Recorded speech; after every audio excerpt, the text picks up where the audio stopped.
सो रब दी सायां दा दरबार बड़ा सोना, रब ने फरमाया हो, रब ने फरमाया मेरा यार बड़ा सोना।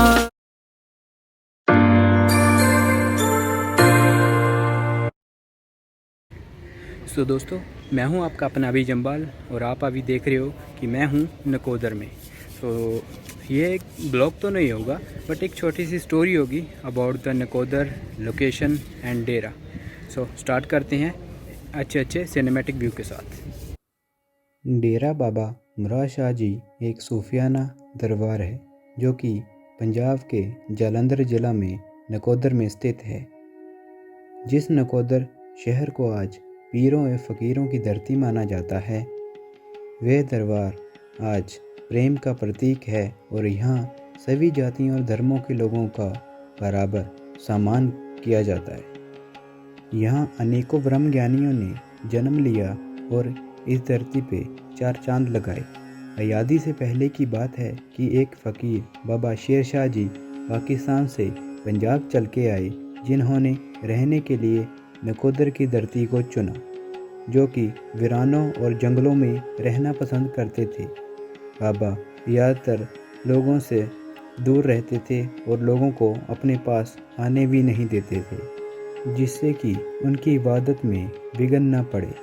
वे कभी कभी लोगों को छोटे छोटे पत्थर भी मार देते थे, जिससे कि उन्हें लोग पागल समझें और उनके ध्यान में विघ्न न डालें। फिर नकोदर शहर में एक जेलदारों का परिवार भी रहता था, जो कि पीरों और फ़कीरों की सेवा में हमेशा तैयार रहते थे।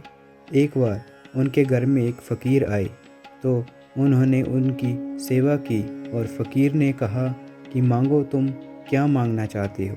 तो उन्होंने कहा कि ईश्वर की दया से हमारे पास सब कुछ है, परंतु भगवान का नाम लेने वाला कोई नहीं है। तो फ़कीर ने कहा, एक नहीं बल्कि दो भगवान का नाम लेने वाले तुम्हारे घर में पैदा होंगे। और कुछ समय पश्चात उस परिवार में जल्द ही एक बच्चे ने जन्म लिया, जिनका नाम विद्यासागर रखा गया, जिन्हें आज बाबा मुराद शाह जी के नाम से भी जाना जाता है। बाबा जी 3 भाई थे और बाबा जी सबसे छोटे थे। बाबा जी पढ़ाई लिखाई में बहुत अव्वल थे और वे दिल्ली बिजली बोर्ड में एसडीओ के पद पर कार्यरत थे। परंतु कुछ समय पश्चात बाबा जी ने नौकरी छोड़ने का फैसला लिया और बाबा शेर शाह जी के शिष्य बन गए।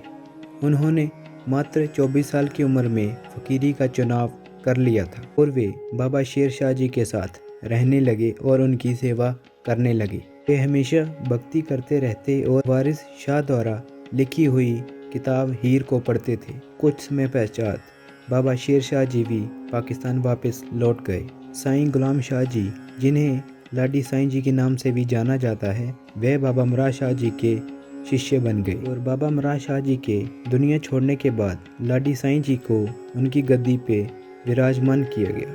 साईं जी ने जल्द ही दरबार की देखभाल करना शुरू की और आज जिस दरबार को आप देख रहे हो, इस दरबार का निर्माण भी करवाया।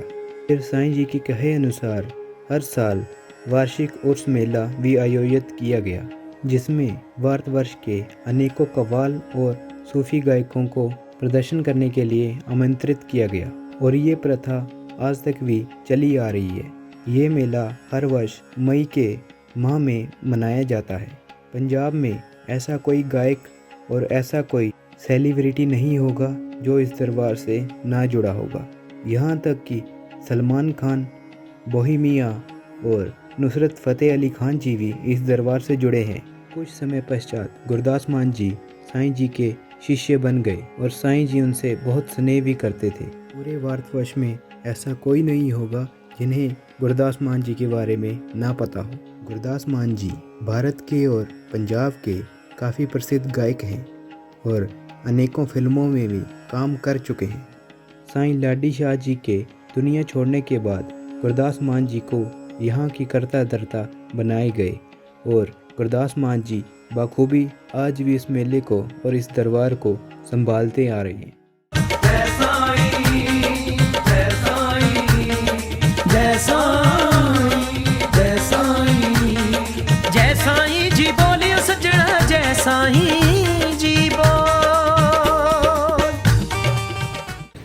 सो दोस्तों, आपको ये स्टोरी कैसी लगी? आई होप सो सबको अच्छी लगी होगी।